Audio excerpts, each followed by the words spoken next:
Hi folks, I had a little bit of a mishap in my last video. I don't usually scream when I cut myself, but I nicked myself and was not able to get it to stop cutting. I choked up too much on the knife, and you want to be careful of that. It wouldn't have helped if I had a thumb guard on, because normally you push to yourself or you're pushing away, but you know, and the glove would have been on the other hand. But it happens. It happens to experienced carvers and new beginners, but if you have the glove and the thumb guard on, it will eliminate a lot of it and protect you a little bit more. Okay, so anyway, let's keep going with this. I couldn't get it to stop bleeding right away, so it was a pretty good nick. I haven't done that for a while, but I was choking up on the blade, as you can tell, and it cut me right across the top when I went to push with my thumb. So you know, you have to be mindful what you're doing with this. It's definitely a sharp knife, that's for sure, but you know, everybody will cut themselves eventually. It's just how severe it can be. So but anyway, I want to keep showing you how to do this. Hopefully it won't come through it. I think I got it to stop pretty well, but anyhow, we're gonna keep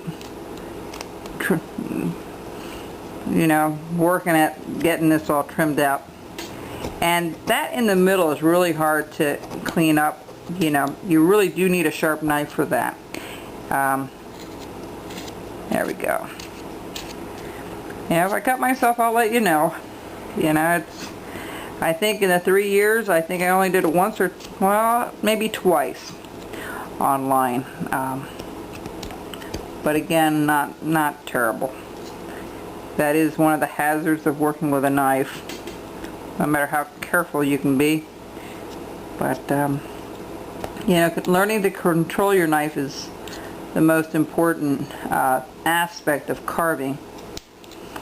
But anyway, it sure doesn't keep carvers from carving. You know, it's like anything else. If you love a sport and you get hurt in it, you usually get back into it. You know, if you love the sport that you do, or the hobby that you do. Alright, so this is what I'm doing. I'm trimming all this stuff out, and trying to be a little more careful and not try to be in a rush. One of the things that's really puts people into a hazard mode a lot of times is trying to rush through something. You know, take your time. It's no rush to get this done. You know, I'm doing a little bit of a rush because I'm limited with how long I can be on the video. So, and I should not be rushing either, even if it takes an extra video or two to complete it. So this is what we're doing. We're cleaning up all those corners and things right now, and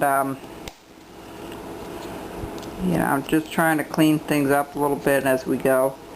And I can see from this direction, from where I'm looking around on the side here, I can tell, you know, that more of this has to come off, and it will. We'll trim this up a little bit more, but we're going to start on the ball here very shortly, because some of this I can do offline, which will make it a little bit easier for me as well, because I can't always see everything from my angle here.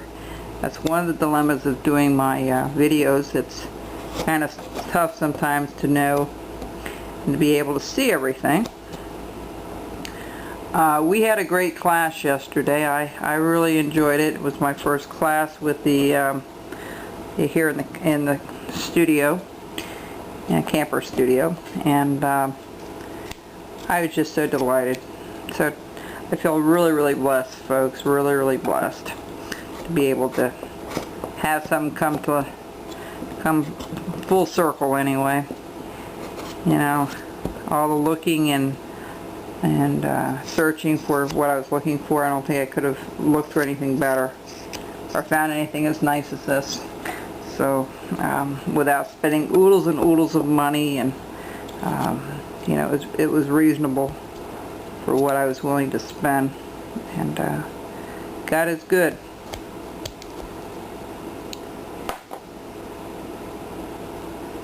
Alright, let's see, I'm going across. You can go across now. Alright, so that's that portion of it. So let's keep going here. The next thing we're going to do is we're going to try to get that ball released there. But you notice it's a little wider here. Okay, so what we want to do is you want to take this and go down a little ways. Let me prop this down a little bit. Down a little ways. What you want to do is go a little bit beside that line like we were doing. Okay, the line that we created. We're going to put a stop cut. Alright, then we're going to follow that stop cut up. Now you want to be careful not to stick your knife too far into this part of the wood, because that has to stay put. So you want to try to be as careful as you can when you slice that out without slicing that tip of the knife into that piece of the wood. So we're going to go down about half of the depth of what that is, and we're going to go to the other side and do the same thing, the opposite side of that bar. We're going to go to the other side and do the same thing. And I'm going to trim this out. Whoops, that's not going to work. Now folks, if it doesn't free up, what do? You go back and you recut it. Okay?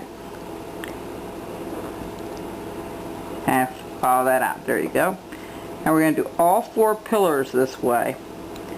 You know, we're going to go down about halfway, and we're not going to free it up completely, because that, you don't want this thing to be free yet, because you need to round everything up. I'm just starting it up a little bit so we have an idea where these lines need to go. And I see here it's too far, so I'm going to trim this down a little bit. There you go.